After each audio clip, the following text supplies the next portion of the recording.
ವೀಕ್ಷಕರೇ, ಇವತ್ತು ನಾವು ಸಾಗರ ತಾಲೂಕಿನ ತ್ಯಾಗರ್ತಿ ಗ್ರಾಮ ಪಂಚಾಯಿತಿ ವ್ಯಾಪ್ತಿಗೆ ಬರುವಂತಹ ತ್ಯಾಗರ್ತಿಯಲ್ಲಿದ್ದೇವೆ. ಇವತ್ತಿನ ನಮ್ಮ ಅತಿಥಿ ಟಿ.ಕೆ. ಹನುಮಂತಪ್ಪನವರು. ಒಬ್ಬ ವ್ಯಕ್ತಿ ಯಶಸ್ಸಿನ ಪಥವನ್ನು ಹಿಡಿದು ಗುರಿ ಇಟ್ಕೊಂಡು ಜೀವನದಲ್ಲಿ ಸಾಗಿದ್ರೆ ಯಾವ ತರದಲ್ಲಿ ಯಶಸ್ಸು ಕಾಣಬಹುದು. ಕೃಷಿ ಜೀವನವನ್ನು ಅವಲಂಬನೆಯಾಗಿಸಿಕೊಂಡು ಉದ್ಯಮದಲ್ಲಿ ತೊಡಗಿಕೊಂಡು ಜನಸಾಮಾನ್ಯರ ಜೊತೆಗೆ ಬೆರೆತಾಗ ಒಬ್ಬ ವ್ಯಕ್ತಿ ಎಷ್ಟು ಯಶಸ್ಸು ಗಳಿಸಬಹುದು ಎನ್ನುವುದೇ ಇವತ್ತಿನ ನಮ್ಮ ಕೃಷಿಕರ ವಿಷಯವಾಗಿದೆ. ಬನ್ನಿ ವೀಕ್ಷಕರೇ, ಹನುಮಂತಪ್ಪನವರು ತಮ್ಮ ಯಶಸ್ಸಿನ ಗಾದೆಯಲ್ಲಿ ಯಾವ ತರ ಪ್ರಯಾಣ ಮಾಡಿದ್ದಾರೆ, ನಮ್ಮೆಲ್ಲರ ಆದರ್ಶದ ವ್ಯಕ್ತಿ ಯಾವ ತರ ಆಗ್ತಾರೆ, ಅವರ ಹತ್ರ ಕೇಳೋಣ. ಇವತ್ತಿನ ನಮ್ಮ ಅತಿಥಿಯಾಗಿರುವಂತಹ ಟಿ.ಕೆ. ಹನುಮಂತಪ್ಪನವರಿಗೆ ನಾನು ಆತ್ಮೀಯವಾಗಿ ಸ್ವಾಗತ ಬಯಸ್ತಾ ಇದ್ದೇನೆ. ನಿಮಗೆ ಕಾರ್ಯಕ್ರಮಕ್ಕೆ ಸ್ವಾಗತ ಬಯಸ್ತಾ ಇದ್ದೇನೆ. ನಮಸ್ಕಾರ. ನಾನು ನಿಮ್ ಪರಿಚಯ ನಂತರದಲ್ಲಿ ಮಾಡ್ಕೊಂಡೆ. ಒಂದ್ ವೇಳೆ ನಾನು ಹೇಳಿದೆ ಹನುಮಂತಣ್ಣ ನಿಮ್ ಪರಿಚಯ ನೀವು ಮಾಡ್ಕೊಳ್ಳಿ ಅಂತ ಹೇಳಿದ್ರೆ ನೀವು ಯಾವ ತರ ಪರಿಚಯ ಮಾಡಕ್ ಇಷ್ಟಪಡ್ತೀರಿ? ನಾನು ತ್ಯಾಗರ್ತಿ ಗ್ರಾಮದ ಒಬ್ಬ ಸಾಮಾನ್ಯ ವ್ಯಕ್ತಿ. ಯಾಕೆ ಸಾಮಾನ್ಯ ವ್ಯಕ್ತಿ ಅಂತ ನೀವು ಹೇಳ್ಕೊಂತೀರಿ? ನಾವು ಅತ್ಯಂತ ಬಡತನ ಕುಟುಂಬದಿಂದ ಬಂದ್ಬಿಟ್ಟು ಜನಸಾಮಾನ್ಯರ ಜೊತೆ ಬೆರೆತ್ಬಿಟ್ಟು ಒಬ್ಬ ಸಾಮಾನ್ಯ ಜನರ ರೀತಿಯಲ್ಲಿ ಜೀವನ ಸಾಗಿಸ್ತಾ ಇದ್ದೀವಿ. ಅದಕ್ಕೆ ನಾವು ಒಬ್ಬ ಸಾಮಾನ್ಯ ವ್ಯಕ್ತಿ. ಈ ಭಾಗದಲ್ಲಿ ಹನುಮಂತಪ್ಪ ಅಂತ ಹೇಳಿದ್ರೆ ಎಲ್ಲರಿಗೂ ಚಿರಪರಿಚಿತ ವ್ಯಕ್ತಿ ನಾವು ನೋಡ್ದಂಗೆ. ಆದಾಗ್ಯೂ ನೀವು ನಿಮ್ಮನ್ನ ಸಾಮಾನ್ಯ ವ್ಯಕ್ತಿಯಾಗಿ ಗುರುಸ್ಕೊಳ್ಳೋಕೆ ಮುಖ್ಯ ಕಾರಣ ಏನು?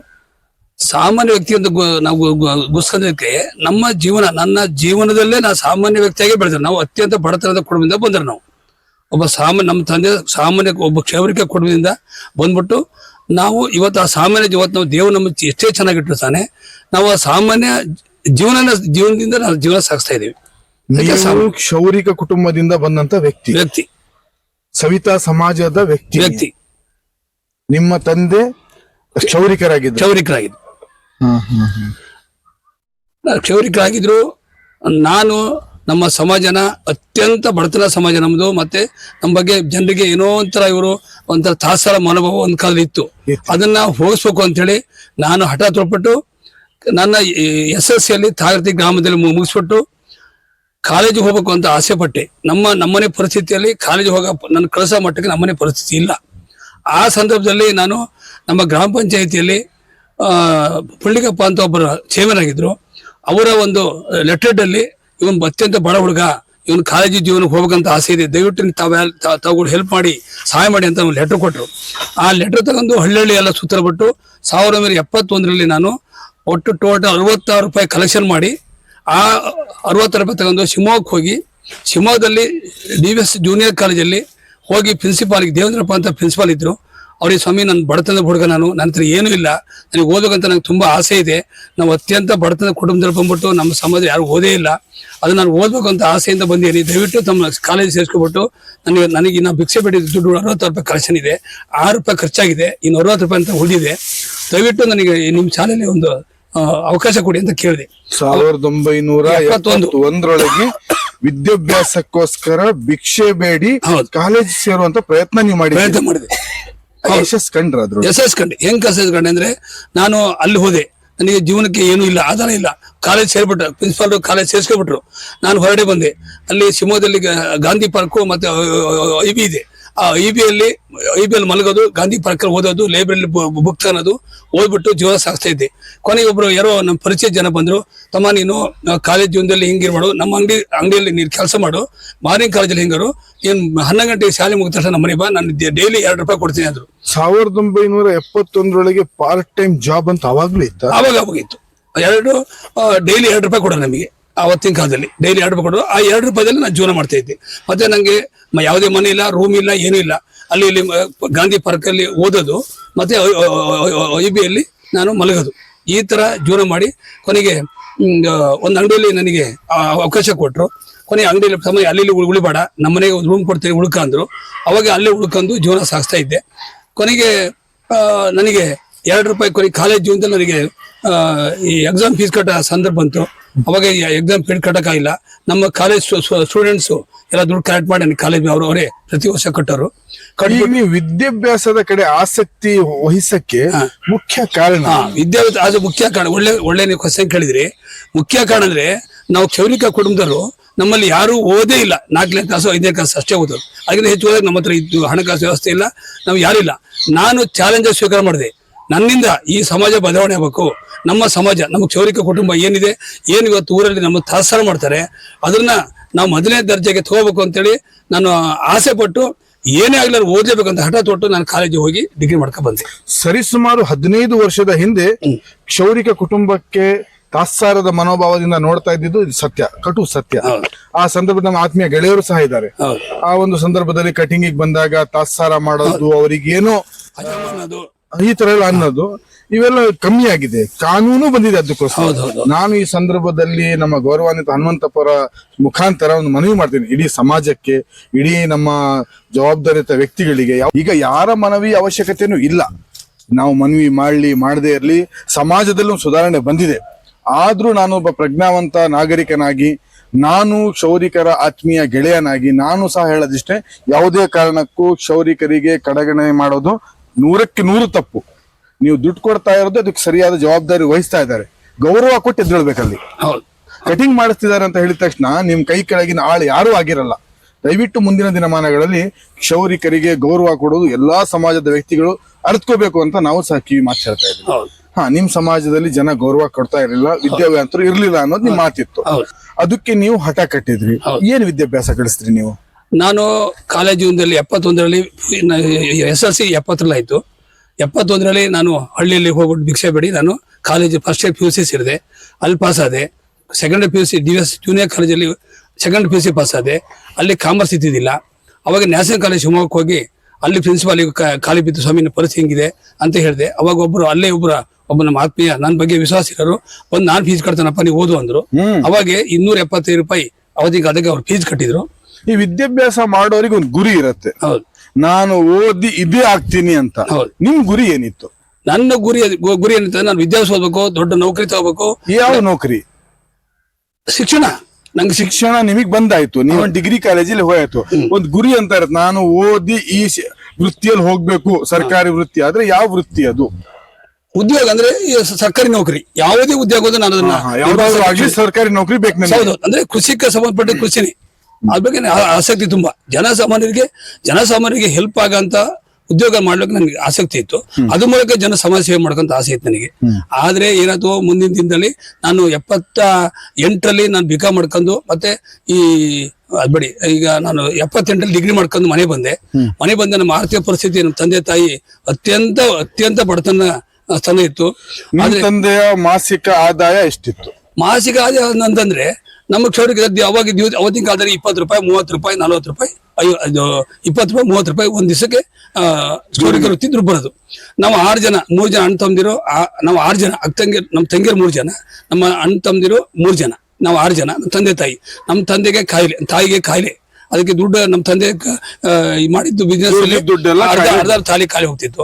ನಾವು ಎಷ್ಟೋ ದಿವಸ ಊಟ ಇದ್ರೆ ನಾವೆಲ್ಲರೂ ಹಂಗೆ ಮಾಡ್ತಿದ್ವಿ. ಸಮಾಜದಲ್ಲಿ ಅಷ್ಟು ಕಷ್ಟ ಇತ್ತು ನಮ್ದು. ಆ ತರ ಜೀವನ ಮಾಡ್ತಾ ಇದ್ವಿ.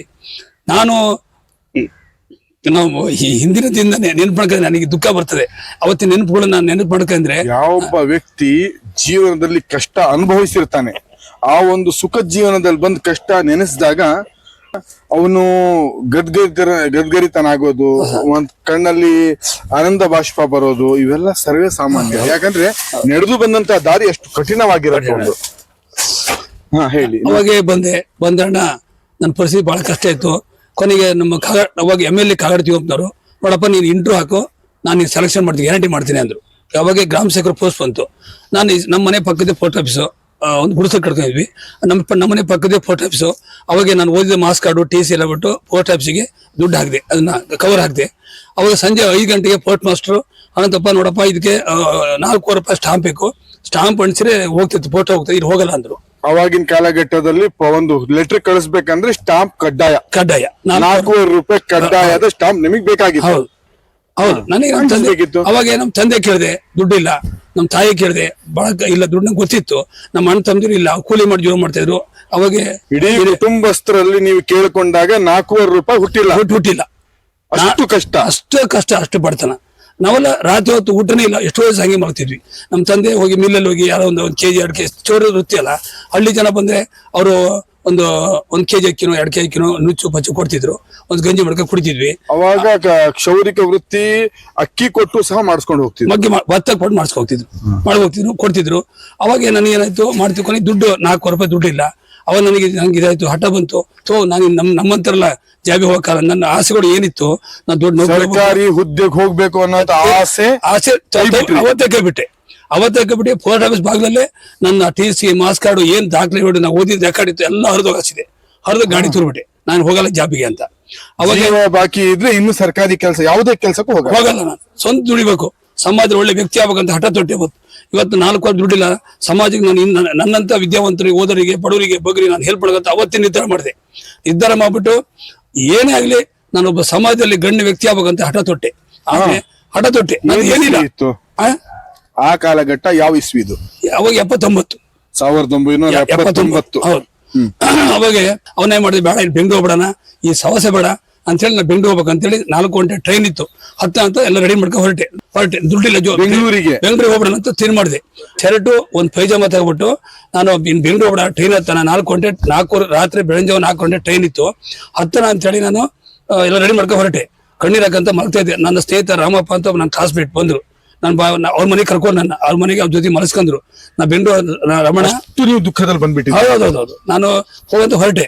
ಅವಾಗ ನೋಡ ರಮಣ, ನಾನೇ ಬೆಂಗಳೂರಿಗೆ ಹೋಗ್ತಾ ಇದ್ದೀನಿ, ನಾನು ಏನಾಗ್ತಾನೋ ಗೊತ್ತಿಲ್ಲ, ನನ್ನ ದುಡ್ಡಿಲ್ಲ, ನಾನು ಅಲ್ಲಿ ಎಲ್ಲಿ ಏನ್ ಮಾಡ್ತಾನೋ ಗೊತ್ತಿಲ್ಲ, ನಾನು ಹೋಗ್ತಾ ಇದೀನಿ. ನನ್ನೊಂದು ಪ್ರಶ್ನೆ ಮೂಡ್ತಾ ಇದ್ದೆ, ನೀವೊಂದು ಕ್ಷೌರಿಕ ಸಮಾಜದಿಂದ ಬಂದಿದ್ರಿಂದ ಕ್ಷೌರ ಮಾಡೋದು ಒಂದು ವೃತ್ತಿ, ಒಳ್ಳೆ ವೃತ್ತಿನೇ. ನೀವು ಅದು ಆಯ್ಕೆ ಮಾಡ್ಬೋದಿತ್ತಲ್ಲ? ನೀವ್ ಹೇಳಿ ಒಳ್ಳೆ ಕ್ವಶನ್ ಕೇಳಿದ್ರಿ. ನನಗೆ ಕ್ಷೌರಿಕ ಬಗ್ಗೆ ಈಗೂ ನನಗೆ ಅಭಿಮಾನ ಇದೆ. ನಾನೊಬ್ಬ ಕ್ಷೌರಿಕ ಅಂತ ಹೇಳಕ್ ನಾನು ಹೆಮ್ಮೆ ಪಡ್ತೀನಿ. ಯಾಕಂದ್ರೆ ಅವತ್ತು ಕ್ಷೌರಿಕ ವೃತ್ತಿ ಅಂತಂದ್ರೆ ಅವತ್ತಿನ ಪರಿಸ್ಥಿತಿಯಲ್ಲಿ ಕ್ಷೌರಿಕ ವೃತ್ತಿಗೆ ಸಮಾಜದ ಬೆಲೆನೇ ಇಲ್ಲ. ನಾನು ಒಬ್ಬನ ಕ್ಷೌರಿಕ ವೃತ್ತಿ ಕಲ್ತೆ ಅಂತ ಕಳಿ, ನನ್ನಿಂದ ಬದಲಾವಣೆ ನಮ್ಮ ಸಮಾಜ ಆಗದೇ ಇಲ್ಲ. ಎಲ್ಲರೂ ಕ್ಷೌರಿಕ ಮಾಡ್ತಾರೆ, ನನ್ನ ನೋಡಿ ಕಲಿಬೇಕು. ಸಮಾಜದಲ್ಲಿ ಕ್ಷೌರಿಕನ ಇಟ್ಕೊಂಡು ಅದನ್ನ ಒಳ್ಳೆ ಬೆಳೆಸ್ಬಿಟ್ಟು ನಾನೊಬ್ಬ ಸಮಾಜದಲ್ಲಿ ಒಳ್ಳೆ ವ್ಯಕ್ತಿಯಾಗಿ ನಮ್ಮ ಸಮಾಜದಲ್ಲಿ ನನ್ನ ನೋಡಿ ನಮ್ಮ ಸಮಾಜ ಮತ್ತೆ ಇತರೆ ಸಮಾಜ ಒಬ್ಬ ಸಾಮಾನ್ಯ ವ್ಯಕ್ತಿ, ಒಬ್ಬ ಕೂಲಿ ಮಾಡುವ ಭಿಕ್ಷೆ ಬೇಡ ವ್ಯಕ್ತಿ ಸಮಾಜದಲ್ಲಿ ಏನ್ ಆಗ್ಬೋದು, ಈ ಮುಂದೆ ಏನ್ ಆಗ್ತಾನೆ ಅಂತ ತೋರ್ಸಕ್ಕೋಸ್ಕರ ಮಾದರಿ ವ್ಯಕ್ತಿ ಹೊರಟಂತ ಪ್ರಯಾಣದಲ್ಲಿ ನೀವು ಯಶಸ್ಸು ಕಂಡಿದ್ದೀರಾ? ಅಲ್ಲಿಗೆ ಏನಾಯ್ತು ಅಂದ್ರೆ ರಾತ್ರಿ 1:30 ಗಂಟೆ ರಾತ್ರಿಗೆ ನನ್ನ ಅಲ್ಲಿ ನಮ್ಮಲ್ಲಿ ಗ್ರಾಮ ಪಂಚಾಯತ್ ಅಧ್ಯಕ್ಷ ಬಂದ್ರು. ಅಜ್ಜಿ ಅವ್ರ ತಾಯಿ ನನಗೆ ಆತ್ಮೀಯ ಬಾರಿ. ರಾಮಪ್ಪ ಅವ್ರ ತಾಯಿ ತುಳಜಪ್ಪನವರು ತಾಯಿ ನನಗೆ ಭಾರಿ ಅಜ್ಜಿ. ಆ ಅಜ್ಜಿ ಬಂದ್ಬಿಟ್ಟು ತಮ್ಮ ರಾಮಪ್ಪಣ್ಣನ ಮನೆಗೆ ಬಂದ್ರು. ರಾಮಪ್ಪನ ಮನೆಗೆ ಬಂದ್ರು. ಯಾರು ಗೊತ್ತಾಗ್ಬಿಟ್ಟು ನಾನು ಹುಡುಕಿ ಹಾಕಿರೋ ಸಿಕ್ಕಿಲ್ಲ. ನಾನು ಅವಾಗ ಬಂದ್ರು. ಅಜ್ಜಿ ಬಂತು, ನೋಡಪ್ಪ ನನ್ನ ಹತ್ರ 10 ಭತ್ತ ಇದೆ, ನನಗೆ ನನ್ನ ಮಕ್ಳು ಕೊಟ್ಟಾರೆ, ನನ್ನ ಜೀವನಕ್ಕೆ 10 ಭತ್ತ ಇದೆ, ಅದನ್ನ ಮಾಡ್ಕೊಬಿಟ್ಟು ನೀನು ನನಗೊಂದು ಸ್ವಲ್ಪ ದಿವಸ ಬಿಟ್ಟು ನಂಗೆ ದುಡ್ಡು ವಾಪಸ್ ಕೊಡು ಅಂತೇಳಿ 10 ಭತ್ತ ನನಗೆ ಕೊಟ್ಟು ಬೇಡಮ್ಮ ನೀ ಬೇಡ 10 ಚೀಲ ಭತ್ತ ಅಜ್ಜಿ ನಿಮ್ ವಿಶ್ವಾಸದಲ್ಲಿ ಹಂಗೆ ಕೊಟ್ಬಿಟ್ರು. ಅಲ್ಲ ಅದು ಜೀವನಕ್ಕೆ ಸಾಲದ ರೂಪದಲ್ಲಿ ಕೊಟ್ರು. ಅವಾಗ ಬೇಡಮ್ಮ ನಾನು ಬೆಂಡು ಹೋಗ್ತೇನೆ ಅಂದ್ರೆ ಒತ್ತಾಯ ಮಾಡಿ, ಇಲ್ಲ ನೀವು ಬರ್ಲಾದ್ರೆ ಮತ್ತೆ ನನಗೆ ನೀ ವಿಶ್ವಾಸ ಇರಲ್ಲ, ನೀವ್ ನಮ್ಮಲ್ಲಿ ಇರ್ಲೇಬೇಕು, ಜಾಗೃತಿ ಹೋಗ್ಬೇಡ ಅಂತಂದ್ರು. ಅಷ್ಟು ಮನ್ಸ್ ಮುರಿಯಕ್ ಕಾರಣ ಏನು? ನನಗೆ ಏನು ಇಲ್ಲ, ಆಧಾರ ಇಲ್ಲ, ನನಗೆ 4 ರೂಪಾಯಿ ದುಡ್ಡಿಲ್ಲ, ಇನ್ನು ನಾನು ಏನು ಒಳ್ಳೆ ವ್ಯಕ್ತಿ ಆಗ್ತೀನಿ? ನಾ ಈ ಸಮಾಜದಲ್ಲಿ ಹೆಂಗ್ ನಾನು ಬೆಳೆಯೋ ಸಾಧ್ಯತೆ ಉಂಟು? ನಮ್ಮನೆ ಪರಿಸ್ಥಿತಿ ಮುಂದೆ ಸರಿ ಇದೆ ಅಂತ ಓಕೆ, ಅದು ಇಲ್ಲ, ನನಗೆ ಆಧಾರನೇ ಇಲ್ಲ. 400 ರೂಪಾಯಿ ಹುಡ್ಸಕ್ಕಾಗಿಲ್ಲ, ನಾ ಯಾಕಿರ್ಬೇಕು? ಇಲ್ಲ ಮತ್ತೆ ನನಗೆ ಒಂದು ಅಂಗಡಿ ರೂಮ್ ಕೇಳಿದ್ರೆ ಒಂದು ರೂಮ್ ಇಡೀ ಊರಾಗ ಒಂದು ರೂಮ್ ಕೇಳಿ ನಂಗೆ ಯಾರು ಕೊಡ್ಲಿಲ್ಲ. ನಮ್ಮ ಹೀನ ಯಾವತ್ತಿನ ಕಾಲ ಸಮುದಾಯಕ್ಕೆ ಹೀನ ಸ್ಥಿತಿ ಇದ್ದ ಕಾಲಘಟ್ಟದಲ್ಲಿ ನೀವು ನಾನೇನಾದ್ರು ಬರ್ಬೇಕು ಅನ್ನೋ ಉದ್ದೇಶಕ್ಕೆ ಬೆಂಗಳೂರಿಗೆ ಹೋಗ್ತಾ ಇದೀನಿ. ಆದ್ರೆ ಈ ಅಮ್ಮ ನಿಮಗ್ ಬಿಟ್ಟಿಲ್ಲ, ಅಜ್ಜಿ ಬಿಡ್ಲಿಲ್ಲ. ಏನ್ ಮಾಡ್ತು? ಅವಾಗ ಅಜ್ಜಿ 10 ಭತ್ತ ಅಮ್ಮಗೆ ತಕೊಂಡ್ರಿ, ಆ ಮಕ್ಕಳು ಅವ್ರಿಗೆ ಕೊಡ್ತಾ ಇದ್ರು. ಆ ಅಮ್ಮ ಬೇರೆ ಇತ್ತು, ನೋಡಪ್ಪ 10 ಭತ್ತ ಇದೆ, ದಯವಿಟ್ಟು ಅದನ್ನ ತಗೊಂಡು ನೀನು ಅಂಗಡಿ ಸಣ್ಣ ಗೂಡಂಗಡಿ ಮಾಡ್ಕ ಕೊನೆ ಮುಂದೆ ಅಂತ ಹೇಳಿದ್ರು. ನಾನೇ ಮಾಡಿದೆ. ಅವಾಗ ಆ 800 ರೂಪಾಯಿನ 10 ಭತ್ತ ಹೋಗಿ ಸಾಗರಕ್ಕೆ ಹೋಗಿ ಮಾಡಿದಾಗೆ 840 ರೂಪಾಯಿ ಬಂತು. ಆ ಗಾಡಿ ಬಾಡಿಗೆ 40 ರೂಪಾಯಿ ಕೊಟ್ಟು 800 ರೂಪಾಯಿ ಅದೇ ಗಾಡಿಯಲ್ಲಿ ಬೀಡಿ, ಬೆಂಕಿಪಟ್ಟಣ, ಎಲೆ, ಅಡಿಕೆ, ತಂಬಾಕು ಎಲ್ಲ ದಿನಚರ ವಸ್ತುಗಳನ್ನ ತಗೊಬಂದು ಒಂದು ಕೊಚ್ಚಗುಂಡಿ ಕೊಟ್ರು. ಇದೇ ಕೈಯಲ್ಲಿ ನಾನು ಕೊಚ್ಚಗುಂಡಿನ ತೆಗೆದು 4 ಕಂಬ ನಟ್ಟು ಸುತ್ತಲ ಬೇಲಿ ಹೆಣದ ಮೇಲೆ ಹುಲ್ಲಾಕಿ ಒಂದು ಗೂಡಂಗಡಿ ಮಾಡಿದೆ. ಇವತ್ತು ಆ ಗೂಡಂಗಡಿಯಿಂದ ನಾನು ಇವತ್ತು ಈ ಮಟ್ಟ ಬಂದಿನಿ ಅಂದ್ರೆ ನಾನು ಹೆಮ್ಮೆ ಪಡೋಣ. ನನ್ನ ಹಾದಿಯಲ್ಲಿ ಎಷ್ಟು ಕಷ್ಟಪಟ್ಟಿದ್ದೀನಿ. ಏನೇ ನಿಮ್ ಸಾಧನೆ ಈವರೆಗೆ? ನಿಮ್ಮ ಸಾಧನೆ ಏನು? ಸಾಧನೆ ಅಂದ್ರೆ ನಾನು ಏನು ಒಂದೇ 1 ರೂಪಾಯಿ ದೇವರ ಸಾಕ್ಷಿಯಾಗಿ ನಾನು 1 ರೂಪಾಯಿ ದುಡ್ಡಿಲ್ಲ. ಆ ಮುಂದೆ 800 ರೂಪಾಯಿ ಬಿಟ್ರೆ ನಾನು ಒಂದೇ 1 ರೂಪಾಯಿ ನಾನು ಸ್ವಂತಿಲ್ಲ ಅಂತ. ಅವಾಗ ನಾನು ಅಂಗಡಿ ಮಾಡಿ, ನನ್ನ ಅಂಗಡಿಯಲ್ಲಿ ಕೆಲಸ ಇದ್ದೆ, ನನ್ನ ಕಾಲೇಜ್ ಜೀವನದಲ್ಲಿ ಅಂಗಡಿ ಕೆಲಸ ಮಾಡ್ತಾ ಇದ್ದೆ. ಆ ಅಂಗಡಿಯ ಒಂದು ಅನುಭವ ಇತ್ತು ನನಗೆ. ಅವಾಗ ಅವಾಗ ಆ ಅಂಗಡಿ ಆ ಸಣ್ಣ ಗೂಡು ಅಂಗಡಿ ಇಟ್ಕೊಂಡು ನಾನು ಹಂತವಾಗಿ ಮೇಲೆ ಬಂದೆ. ಅವಾಗ ಅಜ್ಜಿಗೆ ಏನೋ ಪ್ರಾಬ್ಲಮ್ ಬಂತು. ಆ ಅಜ್ಜಿ ನನಗೆ 800 ದುಡ್ಡು ಬೇಕು ಅಂತು. ಅವಾಗ 800 ರೂಪಾಯಿ ಅಜ್ಜಿನ 1.5 ತಿಂಗಳಿಗೆ ವಾಪಸ್ ಕೊಟ್ಟೆ. ಅವನ ಹತ್ರ ಏನೂ ಇಲ್ಲ, ಮತ್ ಖಾಲಿ ಕೈ ಏನಿಲ್ಲ. ಅವಾಗ ನಮ್ಮಲ್ಲಿ ಒಬ್ಬ ಕೋಟ್ಯಾಧಿಪತಿ ಜೇನಮಣ್ಣ ಅಂತ ಇದ್ರು. ಅವತ್ತ 450 ರೂಪಾಯಿ ಇವತ್ತು ಸಾಲ ಕೊಟ್ರೆ ನಾಳೆಯಿಂದ 10 ರೂಪಾಯಿ ಕೊಡ್ಕಂತ 500 ರೂಪಾಯಿ ಕೊಡ್ಬೇಕು ಟೋಟಲ್ ಅವರಿಗೆ 450 ರೂಪಾಯಿ ಕೊಡ್ತಾರಪ್ಪ, ಯಾರ ಜಾಮೀನ್ ಕರ್ಕ ಬಂದ್ರು. ಇಡೀ ಊರಲ್ಲಿ ನಂಗೆ ಯಾರು ಜಾಮೀನ್ ಆಗಿಲ್ಲ, ಯಾರು ಆಗ್ಲಿಲ್ಲ, ಕೊಡ್ಲಿಲ್ಲ. ಕೇವಲ 450 ರೂಪಾಯಿ. ನಿಮ್ದು ಪ್ರಾರಂಭ ಆದ ಕತೆ 4,500 ರೂಪಾಯಿಯಿಂದ 4,500 ರೂಪಾಯಿ ಇವತ್ತು 450 ರೂಪಾಯಿಗೆ ಬಂದಿದೆ. ಹೌದು, ಆವಾಗ್ಲೂ ನಿಮಗೆ ಸಾಲ ಜಾಮೀನಿಗೆ ಯಾರು ಕೊಡ್ಲಿಲ್ಲ. ನಮ್ ಅಷ್ಟು ಕಷ್ಟ ಇತ್ತು. ಅವಾಗ ನನ್ನ ಬಿಸ್ನೆಸ್ ಚೆನ್ನಾಗ್ತಾ ಇತ್ತು. ಅವಾಗ ಅಮ್ಮಗೆ 8 ರೂಪಾಯಿ ಕೊಡ್ತಾ ನನ್ನ ಹತ್ರ ಏನೂ ಇಲ್ಲ. ಅವಾಗ ಏನ್ ಮಾಡಿದೆ, ನಾನು ಅದೇ ಜೇರಮಣ್ಣಿಗೆ ಹೇಳಿದೆ, ಜೇರಮಣ್ಣ ನೆನ್ಪಿಡ್ಗಾಳೆ, ನಾನು ಇವತ್ತು ಬಡವ, ನಿಮ್ಮನೆ ಕೂಲಿ ಮಾಡಕ್ ಯೋಗ್ಯತೆ ನನಗೆ ಇಲ್ಲ. ಆದ್ರೆ ಒಂದಲ್ಲ ಒಂದ್ ದಿವಸ ನಿಮ್ಮ ತರ ಆಗಿಲ್ಲ ಅಂದ್ರೆ ನಾನು ನಮ್ಮ ಅಪ್ಪಗೆ ಹುಟ್ಟಿಲ್ಲ ಅಂತ ಹೇಳಿ ಹತ್ಕಂತ ಕಣ್ಣೀರ್ ಹಾಕಂತ ಹೋಗಿ ಬಸ್ ಹತ್ತಿದೆ. ಅವಾಗ ಬಸ್ ಹತ್ತಾಗ ಸಾಗದಲ್ಲಿ ಒಬ್ರು ನನ್ನ ಸ್ನೇಹಿತರು ಯಾಕೆ ಹೇಳ್ತೀಯಪ್ಪ ಅಂತ ಕೇಳಿದಾಗೆ, ಸ್ವಾಮಿ ನನ್ನ ಜೀವನ ಹೇಳಿದೆ. ಅವಾಗ ಅವ್ರು 1,000 ರೂಪಾಯಿ ನಂಗೆ ಸಾಮಾನು ಕೊಟ್ರು ವಾಪಸ್. ಮತ್ತೆ ಅವ್ರು ಸಾಲವಾಗಿ ಕೊಟ್ರು. ಅದೆಲ್ಲ ಚಾಲೆಂಜ್ ಆಗಿ ಸ್ವೀಕಾರ ಮಾಡಿ ಹಂತವಾಗಿ ಬಂದು ತಾಗರ್ತಿಯಲ್ಲಿ ಒಂದು ಜಾಗ ತಗೊಂಡು, ಆ ಜಾಗದಲ್ಲಿ ಏನ್ ಚಾಲೆಂಜ್ ಕಟ್ಟಿದ್ನಲ್ಲ ಜೇರಮಣ್ಣ ಅಂತ ಕೋಟ್ಯಾಧಿಪತಿ, ಅವನ ತರನೇ ಅಂಗಡಿ ಮಾಡಿ ಮನೆ ಕಟ್ಟಿ ಹೋಗಿ ಅವನ್ನ ತಗೊಬಂದು ಅವನಿಗೆ ಖಾಲಿ ಬಿದ್ದು ಫಲತಾಂಬಲ ಕೊಟ್ಟು ಅವತ್ತು ಅವನ ತರನೇ ಅಂಗಡಿ ಮಾಡಿದೆ. ಇವತ್ತು ಆ ಅಂಗಡಿಯಿಂದ ಹಂತವಾಗಿ ಮೇಲೆ ಬಂದೆ. ಅವಾಗ ಮಂಡಲ ಪಂಚಾಯತಿ ಎಲೆಕ್ಷನ್ ಬಂತು. ಆ ಮಂಡಲ ಪಂಚಾಯತಿ ಜನ ತಪ್ಪಿದ್ರೆ ನೀವು ನಿಲ್ಲಿ ಅಂತಂದು ಎಲೆಕ್ಷನ್ಗೆ. ಅವತ್ತಿನ ಕಾಲದಲ್ಲಿ ನಮ್ಮ ಸಮಾಜದ ಓಟ್ ಇದು 9 ಓಟು. ಆ 9 ಓಟಲ್ಲಿ ತಾಲೂಕಲ್ಲಿ ಹೈ ಲೀಡಲ್ ಗೆದ್ದು ಮಂಡಲ ಪಂಚಾಯತ್ ಮೆಂಬರ್ ಆದೆ. ಆ ಮೆಂಬರ್ ಆದಾಗೆ ಅಲ್ಲಿಯ ಭ್ರಷ್ಟಾಚಾರ, ಅಲ್ಲಿ ರಾಜಕೀಯ ಪ್ರವೇಶ. ನಾನು ಮೂಲತಃ ಸೋಷಿಯಲ್ ಪಾರ್ಟಿ ಅಭಿಮಾನಿ, ರೈತ ಸಂಘದ ಅಭಿಮಾನಿ. ನಾನು ರೈತ ಸಂಘದ ಸಮೇತನು 17 ದಿವಸ ನಾನು ಜೈಲಿನ ಇದ್ದೆ. ನಾನು ರೈತ ಚಳವಳಿಯಲ್ಲಿ ಜೈಲಲ್ಲಿ ಇದ್ರಿ ನೀವು? ಹೌದು. ನಾನು ಮೂಲತಃ ನನಗೆ ಸಮಾಜ ಸೇವೆ ಬಗ್ಗೆ ನನಗೆ ಅಭಿಮಾನ ಜಾಸ್ತಿ. ರೈತರ ಬಗ್ಗೆ ಇಂಪ್ರೂವ್ ಆಗಬೇಕು ಹಂಗ ಅಂತ ಆಸೆ ಇತ್ತು. ಅವತ್ತು ರಾಮಕೃಷ್ಣ ಸರ್ಕಾರ ಇತ್ತು. ರಾಮಕೃಷ್ಣ ಸರ್ಕಾರದಲ್ಲಿ ರೈತರ ಬಗ್ಗೆ ರೈತರು ಒಂದು ಯಾವ್ದೋ ಪ್ರತಿಭಟನೆ ವಿಷಯ ಇಟ್ಕೊಂಡು ಆ ಸಂದರ್ಭದಲ್ಲಿ ಆ ಪ್ರತಿಭಟನೆ ಭಾಗವಹಿಸಿ ನನ್ನ ನಾಯಕತ್ವ ನಿಮ್ದು ನಮಗೆ ಅವತ್ತು ನನಗೆ 21-22 ವರ್ಷ ಇತ್ತು. ಅವಾಗ ಅಂಗಡಿ ಯಾರು ನೋಡ್ಕೊಂಡ್ರು? ಅವಾಗ ನಾನು 10 ದಿವಸ ಅಂಗಡಿ ಬಂದ್ ಮಾಡ್ಕೊಂಡು ಹೋಗ್ಬಿಟ್ಟು. ಹೌದು, ನಾನು ಹೋಗಿಲ್ಲ ಅಂದ್ರೆ ಯಾರು ರೈತರು ಬರಲ್ಲ, ಯಾರು ಬಸ್ ಹತ್ತಿಲ್ಲ. ರೈತರ ಪರ ಕಾಳಜಿ ಬರಕ್ಕೆ ಮುಖ್ಯ ಕಾರಣ ನನ್ಗೆ ರೈತ ಕುಟುಂಬ ಹುಟ್ಟಿದೆ ನಾನು. ನಮ್ ತಂದೆ ಬರಗಾಲ ಪ್ರದೇಶ ಅದು ಇದು ಮಾಡ್ಕೊಂಡು ನಮ್ ಜಮೀನ್ ಎಷ್ಟು? 1.5 ಎಕರೆ ಜಮೀನ್ ಇತ್ತು. ಕೇವಲ 1.5 ಎಕರೆ ಜಮೀನು. ಅದು ಬರಗಾಡು, ಮಳೆ ಬಂದೇ ಬೆಳೆ, ಇಲ್ಲಾಂದ್ರೆ ಬೆಳಿಲ್ಲ. ಮಳೆ ಕಂಡ ಬೆಳೆಯ ಪ್ರದೇಶ. ಹೌದು. ನಾನು ನನ್ನ ಅಂಗಡಿ ಮಾಡಿದಾಗೆ ನನ್ನ ವ್ಯಾಪ್ತಿಯಲ್ಲಿ ಪೂರ ರೈತರ ಸಮಸ್ಯೆ ಅರ್ಥ ಆಯ್ತು. ಏನಾದ್ರು ರೈತರನ್ನ ಮುಂತಿರ್ಬೇಕು ಅಂತ ಅವತ್ತೇ ಆಸೆ ಪಟ್ಟಿದ್ದ. ಈ 1.5 ಎಕರೆ ಜಮೀನೊಳಗೆ ನಿಮ್ಮ ಅಣ್ಣ ತಮ್ಮನಿಗೆಲ್ಲ ಹಂಚಿ ನಿಮಗೆ ಎಷ್ಟು ಜಮೀನು ಬಂತು? ನಮಗೆ 16 ಗುಂಟೆ. 16 ಗುಂಟೆ ಜಮೀನು ಬಂತು. ಇವತ್ತು ನಿಮ್ಮ ಹತ್ರ ಎಷ್ಟು ಎಕರೆ ಜಮೀನ್ ಇದೆ? ಇವತ್ತು ನನ್ನ ಹತ್ರ 4 ಎಕರೆ ಜಮೀನು ಇದೆ. 4 ಎಕರೆ ಜಮೀನ್ ಮಾಡ್ಕೊಂಡಿದ್ದೀರಿ. ಹಾ, ಆಮೇಲೆ ರೈತರ ಚಳವಳಿಗೆ 17 ವರ್ಷ ನಾನು ರೈತಲ್ಲಿದ್ದೆ. ಇವತ್ತಿಗೂ ರೈತ ಚಳವಳಿಯಲ್ಲಿ ನನ್ನೇ ನಾಯಕತ್ವದಲ್ಲಿ ಹೋದ್ವಿ. ಅವತ್ತರ ಅದ್ರಲ್ಲಿ ರೈತ ಚಳವಳಿ ಸಕ್ಸಸ್ ಆಯ್ತು. ಮತ್ತೆ ಬಂದು ಅಂಗಡಿ ಬಾಲ್ ತಕ್ಕಂದೆ. ಅಂಗಡಿ ಬಾಲ್ ತಗೋದು ದಿನ ಇಂಪ್ರೂವ್ ಆಗ್ತಾ ಅವಾಗ ಮಂಡಲ ಪಂಚಾಯತಿ ಎಲೆಕ್ಷನ್ ಗೆದ್ದೆ, ಸೊಸೈಟಿ ಒಳಗೆ ಗೆದ್ದೆ, PLD ಬ್ಯಾಂಕಲ್ಲಿ 2 ಸರಿ ಗೆದ್ದೆ. ಕೊನೆಗೆ ಸರ್ಕಾರದವರು ನನ್ನ ವೃತ್ತಿ ನೋಡಿ, ನನ್ನ ಸ್ವಾಭಿಮಾನ ನೋಡಿ ತಾಲೂಕ್ ಪಂಚಾಯತಿಯಲ್ಲಿ ನಾಮಿನೇಟ್ ಸದಸ್ಯರು ಮಾಡಿದ್ರು. ತಾಲೂಕ್ ಪಂಚಾಯತಿಯಲ್ಲಿ ರಾಮಕೃಷ್ಣ ಸರ್ಕಾರದಲ್ಲಿ ನನ್ನ ತಾಲೂಕ್ ಪಂಚಾಯತಿಗೆ ಸರ್ಕಾರದಿಂದ ನನಗೆ ಆಯ್ಕೆ ಮಾಡಿದ್ರು ನಾಮಿನೇಟ್ ಸದಸ್ಯನಾಗಿ. ಇದರಲ್ಲಿ ತಾಲೂಕ್ ಪಂಚಾಯತ್ ಚುನಾವಣೆ ಬಂತು. ತಾಲೂಕ್ ಪಂಚಾಯತ್ ಚುನಾವಣೆಗೆ ಸ್ವತಂತ್ರ ಅಭ್ಯರ್ಥಿಯಾಗಿ, ನಾನು ಯಾವ ಪಕ್ಷ ಮೆಂಬರ್ ಅಲ್ಲ, ರಾಮಕೃಷ್ಣ ನಾನು ಒಬ್ಬ ಕಟ್ಟ ಅಭಿಮಾನಿ ಆಗಿದ್ದೆ. ಯಾವಾಗ ಆಯ್ತು ಕೊನೆಗೆ ನನಗೆ ಇದು ಈ ತಾಲೂಕ್ ಪಂಚಾಯತಿ, ನನಗೆ ತಾಲೂಕ್ ಪಂಚಾಯತಿ ಹೋದಾಗೆ ಈ ತಾಲೂಕ್ ಪಂಚಾಯತಿಯಲ್ಲಿ ಏನಾದ್ರೂ ನಾವು ಜನರ ಸಾಮಾನ್ಯ ರೈತರು ಅಭಿವೃದ್ಧಿ ಮಾಡುವಂತ ಆಸೆ ತೊಟ್ಟೆ ಹೊತ್ತು. ಆದ್ರೆ ಮಧ್ಯದಲ್ಲೇ ಹೋಯ್ತಲ್ಲ, ಅವಾಗೆಲ್ಲ ನಾನು ಎಲೆಕ್ಟ್ ಆಗಿ ಹೋಗ್ಬೇಕಂತೇಳಿ ಛಲ ತೊಟ್ಟೆ. ಅವತ್ತು ಕೊನೆಗೆ ಹಂಗೆ ಮುಂದಿನದಲ್ಲೇ ಹಂತವಾಗಿ ಸೊಸೈಟಿ, PLD ಬ್ಯಾಂಕು ಎಲ್ಲ ಆಯ್ಕೆ ಆಗ್ತಾ ಬಂದ ತಕ್ಷಣ ಕೊನೆಗೆ ಈಗ 2012ರಲ್ಲಿ ತಾಲೂಕ್ ಪಂಚಾಯತಿ ಚುನಾವಣೆ ಬಂತು. ಅವಾಗ ಅಲ್ಲಿಂದ ಜನರಲ್ ಬರಲಿಲ್ಲ, ಅವಾಗ ಜನರಲ್ ಬಂತು. ಅವಾಗ ಏನ್ ಮಾಡಿ ತಾಲೂಕು ನಾಮಿನೇಟ್ ಕೊಟ್ಟೆ. ಯಾವುದೇ ಪಕ್ಷದ ಟಿಕೆಟ್ ಅನ್ನು ಬಯಸಿಲ್ಲ. ನಾನು ಸ್ವತಂತ್ರ ಅಭ್ಯರ್ಥಿಯಾಗಿ ನಾಮಿನೇಟ್ ಕೊಟ್ಟೆ. ಈ ಒಂದು ತಾಲೂಕ್ ಪಂಚಾಯತಿ ಅನ್ನುವಂತ ಹೋರಾಟದಲ್ಲಿ ನೀವು ಸ್ವತಂತ್ರವಾಗಿ ನಿಂತ್ಕೊಂಡೆ? ಗೆದ್ರ. ನಂದು 28 ಓಟು. ಅವತ್ತಿನ ಕಾಲದಲ್ಲಿ 1,000 ಓಟ್ ಲೀಡಿಂದ ಗೆದ್ದೆ. ಇದು ಜಾತಿ ವಾರು ಲೆಕ್ಕಾಚಾರ ಆಗಿನ ಕಾಲದಿಂದನೂ ಇದೆ. ಇದೆ ನಿಮ್ ಜಾತಿ ಲೆಕ್ಕಾಚಾರ 28 ಓಟ್. ಈ ತಾಲೂಕ್ ಪಂಚಾಯತಿ ಒಳಗೆ ನೀವ್ ಗೆದ್ರ MLA ಅವರು ಸವಾಲ್ ಹಾಕಿದ್ರು ನನ್ನ ವಿರುದ್ಧ ಗೆಲ್ಲಕ್ಕಾಗ್ತದೆ ಅಂತ ಹೇಳಿ. ಅವ್ರು ಓಟ್ ಎಷ್ಟಿದೆ 28-30 ಓಟ್ ಇದೆ, ಅವ್ರು ಹಿಂಗ್ ಗೆಲ್ಲಕ್ಕಾಗ್ತೈತಿ ಬೇಡ ಅಂತ ಹೇಳಿದ್ರು. ನನಗೆ ತಾಲೂಕು ನಿಲ್ಲಕ್ ನಂಗೆ ಮನಸ್ಸಿದ್ದಿಲ್ಲ. ಯಾವಾಗ ನನಗೆ ಚಾಲೆಂಜ್ ಕಟ್ಟಿದ್ರು ನನಗೂ ಚಾಲೆಂಜ್ ಬಂತು. ನೋಡ ನನಗೆ ಗೆಲ್ಲಕ್ಕಾಗ್ತದೆ ಅಂತ ಚಾಲೆಂಜ್ ಕಟ್ಟಿದೆ. ಸ್ವತಂತ್ರ ಅಭ್ಯರ್ಥಿಯಾಗಿ ಹೋಗಿ ಎಲ್ಲಾ ಜನರ ಅಭಿಪ್ರಾಯ ಕೇಳ್ಕೊಂಡು ಹೋಗಿ ನಾಮಿನೇಷನ್ ಕೊಟ್ಟೆ. ಸಾವಿರಾರು ಜನ ಸಮ್ಮುಖದಲ್ಲಿ ನಾಮಿನೇಷನ್ ಕೊಟ್ಟೆ. ಅವಾಗ ಬಂದ್ರು, ಎಲ್ಲಾ ಪಕ್ಷ ಬಂದ್ರು, ನಾವು ಕೊಡ್ತೇವೆ ಅಂತೇಳಿ.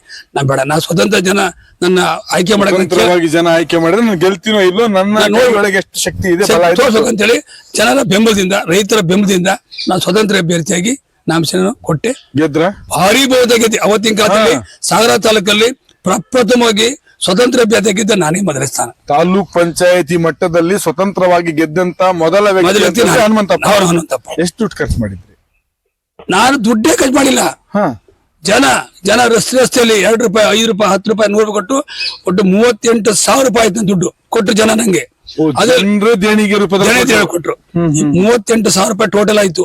ಅದ್ರಾಗ 28,000 ರೂಪಾಯಿನ ಕಾರ್ ಬಾಡಿಗೆ, ಕಾರ್ಯಕರ್ತರಿಗೆ ಊಟ ತಿಂಡಿ ವ್ಯವಸ್ಥೆ ಮಾಡಿದೆ. 16,000 ರೂಪಾಯಿ ಉಳಿತು.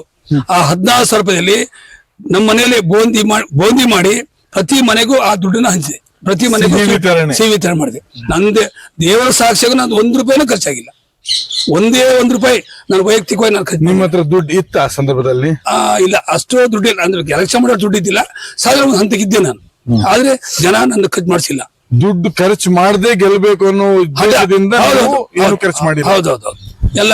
ಎಲ್ಲ ಅವತ್ತಿನ ಕಾಲದಲ್ಲಿ ಎಲ್ಲಾ ಸಮಾಜದವ್ರು ನಂಗೆ ದುಡ್ಡು ಕೊಟ್ರು, ಎಲ್ಲಾ ಸಮುದಾಯ ದುಡ್ಡು ಕೊಟ್ರು ಮಾಡಿ. ಯಾಕಂದ್ರೆ ನಾನು ಜೀವನದಲ್ಲಿ ಪೂರಾ ಜನಸಾಮಾನ್ಯರಿಗೋಸ್ಕರನೇ ನಾನು ಜೀವನ ಮುಡಿಪಾಗಿ ಬಿಟ್ಟಿದ್ದೆ. ಅವಾಗ ಜನ ಹೆಲ್ಪ್ ಮಾಡಿದ್ರು, ಗೆಲ್ಸಿದ್ರು. ಕೊನೆಗೆ ಅಲ್ಲಿ ಯಶಸ್ಸು ಕಂಡೆ ನಾನು. ತಾಲೂಕ್ ಪಂಚಾಯತಿಯಲ್ಲಿ ಒಳ್ಳೆ ಒಬ್ಬ ವಿರೋಧ ಪಕ್ಷನಾಗಿ ಜನಸಾಮಾನ್ಯನ ಸ್ಪಂದಿಸಿ ಒಳ್ಳೆ ಇವತ್ತು ಸಾರಾ ತಾಲೂಕಲ್ಲಿ ಒಂದು ಹೆಸರು ತಗೊಂಡಿನಿ ಅಂದ್ರೆ ಆ ತಾಲೂಕ್ ಪಂಚಾಯತಿ ನನ್ನ ಅಭಿವೃದ್ಧಿಯ ಸಾಧನೆನೇ, ಬೇರೆ ಏನೂ ಇಲ್ಲ. ಕೊನೆಗೆ ಬಂದೆ. ನನ್ನ ಬಿಸ್ನೆಸ್ ಎಲ್ಲ ಹಾಳಾಯ್ತು. ಅವಾಗ ಜನ ಸೇವೆಗೆ ಹೋದಾಗೆ ನಾನು ಹಾಳು ಮಾಡ್ಕೊಂಡೆ. ನಾನು ಬಹಳ ಸತಿ ಕೇಳಿದೀನಿ ಹನುಮಂತಣ್ಣ, ರಾಜಕೀಯವಾಗಿ ಒಬ್ಬ ವ್ಯಕ್ತಿ ಬೆಳಿಬೇಕು ಅಂತ ಬಂದಾಗ ವ್ಯವಹಾರಿಕವಾಗಿ ಅವನು ಬಹಳ ಅಧಿಪತನಕ್ಕೆ ಹೋಗ್ತಾನೆ. ಹೌದೌದು, ಸತ್ಯನ? ಸತ್ಯ, 100% ಸತ್ಯ. ಅದಕ್ಕೆ ಉದಾಹರಣೆ ನಾನು ಎಲ್ಲ ಕಳ್ಕೊಬಿಟ್ಟೆ ಅವಾಗ. ನನ್ನ ಪರಿಸ್ಥಿತಿ ಆಯ್ತದೆ ಅಂತೇಳಿ. ಅವಾಗ ಮತ್ತೆ ಅಲ್ಲಿವರೆಗೆ ಏನ್ ಗಳಿಸಿದ್ರಿ ನೀವು? ಜನ ವಿಶ್ವಾಸ ಗಳಿಸಿದೆ. ಜನ ಇದ್ರು. ಕೊನೆ ನಾನು ಇನ್ನೇ ಬೇಡ ನನಗೆ ಮಾಡಕ್ಕೆ ಕೂತ್ಕೊಂಡೆ. ಅವಾಗ ಜನನೇ ಮತ್ತೆ ದುಡ್ಡು ಕೊಟ್ರು. ಅನಂತಪ್ಪ ನೀ ಅಂಗಡಿ ಮಾಡು, ಚೆನ್ನಾಗ್ ಮಾಡು ಅಂತೇಳಿ ಮತ್ತೆ ಸಹಾಯ ಮಾಡಿದ್ರು. ಮತ್ತೆ ವ್ಯವಹಾರಕ್ಕೆ ಇವತ್ತು ಆ ವ್ಯವಹಾರದಲ್ಲಿ ಸಕ್ಸಸ್ ಕಂಡು ಇವತ್ತು ನಮ್ಮ ಸುತ್ತ ಇಡೀ ಸಾರಾ ತಾಲೂಕಲ್ಲೇ ಹನುಮಂತಪ್ಪ ಅಂದ್ರೆ ಏನು ಅಂತ ತೋರಿಸ್ಕೊಟ್ಟೆ. ರಾಜಕೀಯ ಬಿಟ್ರ? ಇಲ್ಲ, ಬಿಡ್ಲಿಲ್ಲ. ರಾಜಕೀಯ ನಾನು ಯಾವ ಪಕ್ಷ ಮೆಂಬರ್ ಅಲ್ಲ, ಆದ್ರೆ ಸಮಾಜ ಸೇವೆ ಬಿಡ್ಲಿಲ್ಲ. ನೀವು ರಾಜಕೀಯವಾಗಿ ಯಾವುದೇ ಒಂದು ಪಕ್ಷಕ್ಕೆ ಗುರುಸಲಿಲ್ಲ. ನಾನು ಯಾವುದೇ ಪಕ್ಷದ ಅಧಿಕೃತ ಮೆಂಬರ್ ನೀವಲ್ಲ. ಇವತ್ತಿಗೂ ಇಲ್ಲ, ಈ ತಾರೀಕು ಇಲ್ಲ. ಹಂಗಂತೇಳಿ ಯಾರು ಒಳ್ಳೆ ಕೆಲಸ ಮಾಡ್ತಾರೆ ಅವ್ರ ಪರ ಕೆಲಸ ಮಾಡ್ತೀನಿ. ಹನುಮಂತಣ್ಣ, ನಿಮ್ಮ ಯಶಸ್ಸಿನ ಹಿಂದೆ ಯಾರಿದ್ದಾರೆ ಅಂತ ನಾ ಪ್ರಶ್ನೆ ಕೇಳಿದ್ರೆ ಯಾರ ಹೆಸರು ಹೇಳಕ್ ಇಷ್ಟಪಡ್ತೀರಿ? ಹೆಸರಕ್ಕಂದ್ರೆ ನನ್ನ ಗ್ರಾಮದ ಸುತ್ತಮುತ್ತಿನ ನನ್ನ ತಾರತಿಯ ಗ್ರಾಮಸ್ಥರು ಮತ್ತೆ ಸುತ್ತಮುತ್ತ ಎಲ್ಲಾ ರೈತ ಬಂದು ನನ್ನ ಈ ಯಶಸ್ಸಿಗೆ ಕಾರಣ. ನಾನು ಏನೇ ಮಾಡಿದ್ರು ಜನ ನಂಗೆ ಸಹಕಾರ ಕೊಟ್ರು. ನನಗೆ ಏನು ಇಲ್ಲದಾಗ ಕೊಟ್ರು. ನನಗೆ ಏನು ಕಷ್ಟ ಇದ್ದಾಗ ನನಗೆ ಸಹಾಯ ಮಾಡಿದ್ರು. ನನ್ನ ಯಶಸ್ಸಿಗೆ ಈ ತಾಗರ್ತಿ ಮತ್ತು ಸುತ್ತಮುತ್ತ ಗ್ರಾಮಸ್ಥರೇ ಕಾರಣ.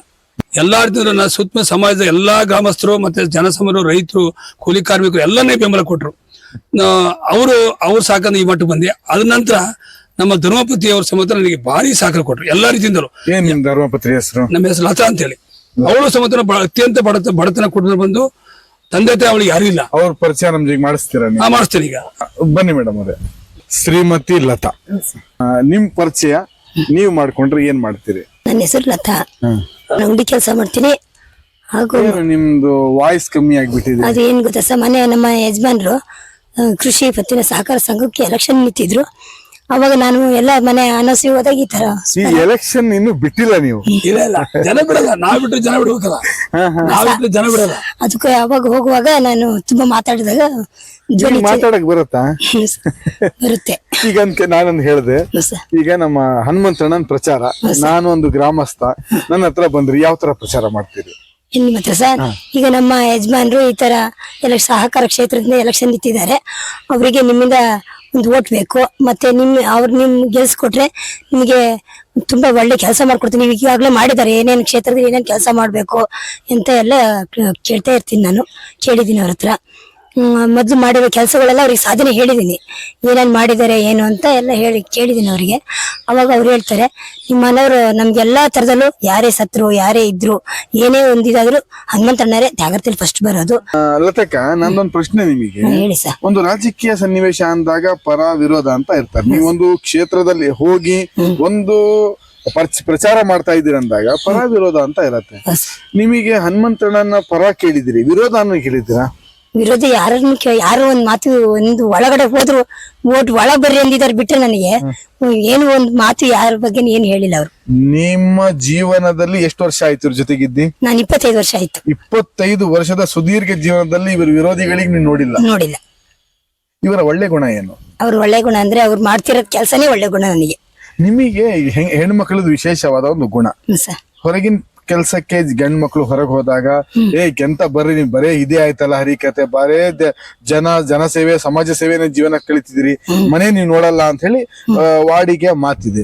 ನೀವ್ ಈ ತರ ಅಳಲ್ ತೊಡ್ಕೊಂಡ ದಿನ ಇದೆಯಾ? ಅದೇನ್ ಮಾಡಿಲ್ಲ ಸರ್. ಫಸ್ಟ್ ನನಗೆ ಬೇಜಾರಾಯ್ತು, ಯಾಕಿಂಗ್ ಹೋಗ್ತಾರೆ ಇವರು ಅನ್ನಂಗಾಯ್ತು. ಆಮೇಲೆ ನಾನು ವ್ಯಾಪಾರಕ್ಕೆ ಬಿಟ್ರು. ನನಗೆ ಬಿಟ್ಟಾಗ ಜನರಿಂದೆಲ್ಲ ನೋಡ್ದೆ, ನಾಲ್ಕು ಗಿರಾಕಿ ಬರುವಾಗ ಅವ್ರನ್ನೆಲ್ಲ ನೋಡಿದಾಗ ನಾವು ನಮ್ಮ ಮನೋರು ಇಷ್ಟು ಗಳಿಸಿದ್ಕೆ ನನ್ನ ಅಂಗಡಿ ಇಷ್ಟು ಗಿರಾಕಿ ಆಗ್ತಾರೆ. ಅವಾಗ ಅವರು ಒಂದು ಇದ್ ಮಾಡ್ತಾರಲ್ಲ ವ್ಯಾಪಾರದಲ್ಲಿ, ನಮಗೆ ಒಂದು ಇದಾಗುತ್ತಲ್ಲ, ಎಲ್ಲಾ ತರದಲ್ಲೂ ನಮಗೆ ಒಂದು ಜನ ಇವರ ಸಮಾಜ ಸೇವೆ ಒಂದು ವ್ಯವಹಾರಿಕವಾಗಿ ನಿಮ್ಮ ಅಂಗಡಿಗೆ ಶಕ್ತಿ ತುಂಬತಾ ಬಂತು. ರೈತರೇ ನನ್ನ ಗಿರಾಕಿ ಎಲ್ಲ ಹಳ್ಳಿ ಗಿರಾಕಿನೇ. ನಮ್ದೊಂದು ಪ್ರಶ್ನೆ ಇತ್ತು, ಒಬ್ಬ ವ್ಯಕ್ತಿ ಬಡ ಕುಟುಂಬದಿಂದ ಮೇಲ್ ಬರ್ತಾ ಇದ್ದಾನೆ, ಇವತ್ತು ರೈತ ಬಂಧು ಎನ್ನುವಂತ ಒಂದು ದೊಡ್ಡ ಮನೆ ಕಟ್ಟಿ ಸಾಧನೆ ಮಾಡಿದ್ದಾರೆ. ಪ್ರಾರಂಭದ 800 ರೂಪಾಯಿ 8 ಲಕ್ಷ ರೂಪಾಯಿ 8 ಕೋಟಿ ರೂಪಾಯಿವರೆಗೆ ತಲುಪಿಸಕ್ಕೆ ಪ್ರಯತ್ನ ಏನು ಅಂತ ಹೇಳಿದ್ರೆ ಯಶಸ್ಸಿನ ಗುಟ್ಟಿಲಿದೆ. ಇವರ ಸಮಾಜ ಸೇವೆ ಹೊರಗೆ ಆಗ್ತಾ ಇದೆ, ವ್ಯವಹಾರಿಕವಾಗಿ ನೀವು ಬೆಳೀತಾ ಇದ್ದೀರಿ. ವಿಶ್ವಾಸದಲ್ಲಿ ಜನ ಬಂದು ನಿಮ್ಮ ಅಂಗಡಿಯಲ್ಲಿ ವ್ಯವಹಾರ ಮಾಡ್ತಾ ಇದ್ದಾರೆ. ಎಲ್ಲೂ ಬೇರೆ ಕಡೆ ಹೋಗ್ತಿಲ್ಲ. ರೈತರು ಮತ್ತು ಊರಿನ ಗ್ರಾಮಸ್ಥರು ಎಲ್ಲರೂ ನಮಗೆ ಒಂದ್ ಇದಾಗ್ತಾ ಇದ್ದಾರೆ. ಅದ್ರ ಮೂಲಕ ಇವರಿಗೂ ಒಂಥರ ಸಾಮಾಜಿಕ ಅಲ್ಲಿ ಹೋಗ್ಬೇಕು, ಇಲ್ಲಿ ಮಾಡ್ಕೊಡ್ಬೇಕು, ಒಂದು ಬ್ಯಾಂಕಿನ ಕೆಲಸ ಮಾಡ್ಬೇಕು, ಪ್ರತಿಯೊಂದಕ್ಕೂ ಬಡವ್ರಿಗೆ ಭಾರಿ ಹೆಲ್ಪ್ ಮಾಡೋದು ಭಾರಿ ಆಸೆ ಇತ್ತು. ನನಗೂ ಅವ್ರಿಗೆ ಮಾಡ್ಕೊಟ್ಟು ಅವ್ರ ಅಂಗಡಿ ಹತ್ರ ಎಲ್ಲ ಮಾತಾಡೋದು ತುಂಬಾ ಖುಷಿನೂ ಆಯ್ತು. ನಿಮ್ಮ ಅಂಗಡಿಯಲ್ಲಿ ಏನೇನ್ ಸಾಮಾನು ಸರಂಜಾನ್ ಇದೆ? ನಮ್ಮ ಅಂಗಡಿಯಲ್ಲಿ ಜಿನ್ಸಿ ಐಟಮ್ಸ್, ಸೋಪು, ಆಮೇಲೆ ಸಾಮಗ್ರಿಗಳು, ರೈತರಿಗೆ ಬೇಕಂತ ಎಲ್ಲ ವಸ್ತುಗಳು ಸಿಗುತ್ತೆ.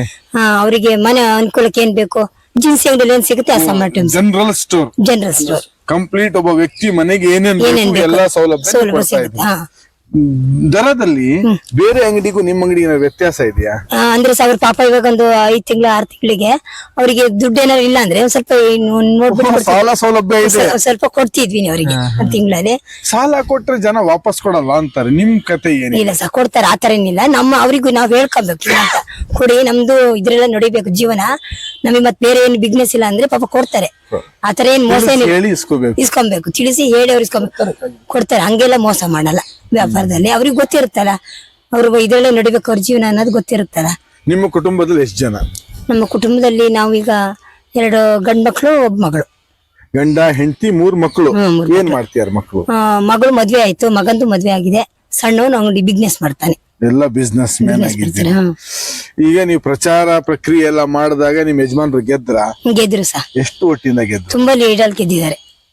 ಏನ್ ಲೀಡ್ ಇವ್ರಿಗೆ ಬೆನ್ ಹಿಂದೆ ಹಿಡ್ಕೊಂಡಿದ್ಯಾ ಅಂತ? ಏನು ಗೊತ್ತಿಲ್ಲ ಸರ್, ಎಲ್ಲ ಜನ ಪಾಪ ಒಳ್ಳೆ ಪ್ರೋತ್ಸಾಹ ಕೊಟ್ಟಿದ್ದಾರೆ. ತುಂಬಾ ಖುಷಿ ಆಯ್ತು. ಈ ವರ್ಷದ ಸೊಸೈಟಿ ಎಲೆಕ್ಷನ್ ಒಳಗೆ ಸೋಲ್ತಾರೆ ಅನ್ನುವಂತ ಏನಾದ್ರು ಇದಾಗಿತ್ತು ಅನ್ಸಿತ್ತು? ಇಲ್ಲ ಸರ್, ನಮ್ಮನ್ನ ಗೆಲ್ತಾರಂತ ನಿಂತು. ಆದ್ರೂ ಗೆಲ್ಲದ್ ಇದಿತ್ತು, ನನಗೆ ಆಸೆ ಇತ್ತು. ಹೈಲೈಟ್ ಆಗಿ ಗೆಲ್ಬೇಕು ಅನ್ನೋದು ಆಸೆ ಇತ್ತು. ಗೆಲ್ತಾರಂತ ಗ್ಯಾರಂಟಿ ಇತ್ತು. ಲೀಡ್ ಬರ್ಬೇಕನ್ನೋ ನನ್ನ ಆಸೆ ಇತ್ತು. ಎಷ್ಟು ಲೀಡ್ ಬಂತು? ಲೀಡ್ 80%. 80% ಲೀಡ್ ಅಲ್ಲಿ ಯಜಮಾನರು. ಸಾಮಾನ್ಯಲ್ಲಿ ಸಹ ಇವರು ಹೈ ಲೀಡ್ ಇದ್ದಾರೆ. 28 ಜನರಲ್ಲಿ ಇವರು ಹೈ ಲೀಡ್ ಅಲ್ಲಿ ಇದ್ದಾರೆ ಸಾಮಾನ್ಯ. ಪ್ರಚಾರ ಇಲ್ಲ ಸರ್. ನಾನು ಒಂದ್ ಸುತ್ತ ಒಂದೇ ದಿನ ಎಲ್ಲ ಊರಲ್ಲಿ ಮುಗಿಸ್ಕೊಂಡು ಅಷ್ಟೇ. ಒಂದೇ ದಿನ ಒಂದ್ ಊರು. ನನ್ನ ಸ್ವಂತೂರು ತ್ಯಾಗರ್ತಿ.